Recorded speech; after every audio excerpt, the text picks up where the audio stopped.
You ask Tiger to solve. This deals with linear equations with one unknown. The final result is W equals 1 over 4. Let's solve it step by step. Simplify the expression. Find the greatest common factor of the numerator and denominator. Factor out and cancel the greatest common factor.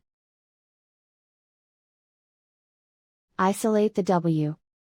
Divide both sides by 2. Simplify the fraction. Simplify the arithmetic.